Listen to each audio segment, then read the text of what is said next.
You don't have to. That's it. You don't have to. When you're yoked to Jesus, notice what he says. He doesn't say, come take on a yoke with me. He doesn't say, take up our yoke. He says, take my yoke. Which means that Jesus is the other beast of burden, so to speak, who is locked into this yoke with you. And I don't know if you've heard about Jesus, but he does everything. He has paid for every sin that you've ever committed. He's given you his perfect righteousness, his perfect obedience to God's law on your account. He has promised you that because he lives, you also will live and you will not die, just like he told Martha last week. And he says that until that moment when he takes you to be in a place where there is no more death or mourning or crying or pain, he is going to orchestrate everything in your life to work out for your good to accomplish that. And so, you don't have to. You don't have to. When Jesus calls his disciples, what does he say? Come join me? No. Come do this with me? No. Come believe my doctrine? No. Come to my church? No. Come follow me. Which at least implies Jesus is going somewhere. Jesus is doing things and he just wants you along for the ride. So take his yoke upon you, this yoke that you don't have to.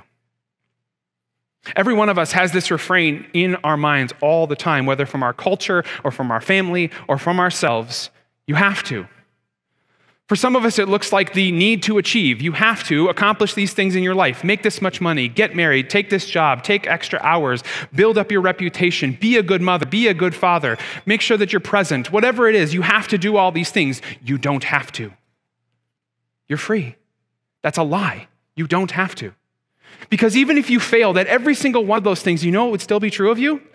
You would be absolutely loved and absolutely accepted and fully acknowledged by the God of the universe and who says, all of this is passing away and I'm giving you something better.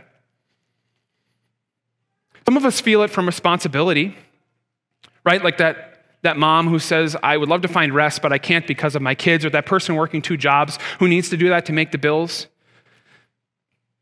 We feel like we have to. We feel we're enslaved to these things, like I can't get away from them. You don't have to. You don't have to. If you didn't work those jobs, would God provide for you? He says, pray for my daily bread, and I'll give it to you. If you weren't watching over your children, do you think your God, who calls himself a father, would not watch over your children and make sure that their life worked out the way he wanted it to? So you're free. You don't have to. You don't have to do any of it. You don't have to come to church. You don't have to give your offerings. You don't have to pray. You don't have to obey. You don't have to do anything because Christ has already done it for you and said, come along with me while I still keep accomplishing it for you. You're free. Whatever bit of you feels like you have to, it's a lie.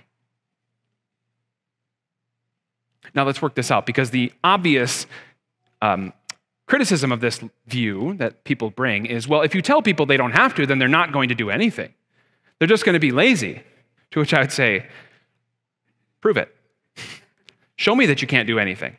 Go sit and stare at a wall. See how long you last. We can't help ourselves. We are beings built to do stuff. But the beauty of knowing that we don't have to is once we are free from the slavery that is imposed on us by our own thoughts, our culture, our family, whatever it is, then we suddenly have the time and the mental space to say, if I don't have to do those things, what could I do? And usually when you start saying that you don't have to, you start to cut out a whole bunch of stuff that doesn't really matter in your life, and you suddenly have the time to slow down and see your neighbor. Instead of passing by him and waving hi as you get in the car to get on the road to go to work, you may slow down and have a conversation with him. Ask him how he's doing. How was his weekend? What's he struggling with right now? How can you help? Instead of just making sure you hit all these metrics for your children, you might say, maybe it's not about metrics. Maybe it's about just taking the time to love these humans that God has given me to raise up in the faith. And you could go down the line.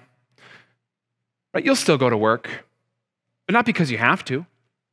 Because if you lost your job or couldn't pay the bills, God would provide. But you're still going to go to work. Why? Well, because you can add value to the world and you can make money to bless your family or your community or your church. You're going to date your spouse, not because you have to, but because God gave you a person that you get to uniquely bless in this world. And you're going to come to church, not because you have to, but because God is proclaiming the message that you're free and you don't have to hear. And you really want to hear that because everything in your life is screaming the opposite. You don't have to. You're free. And that's Jesus' yoke. It's easy. Or as what I think is actually probably a better translation of that word, easy, it fits. It fits.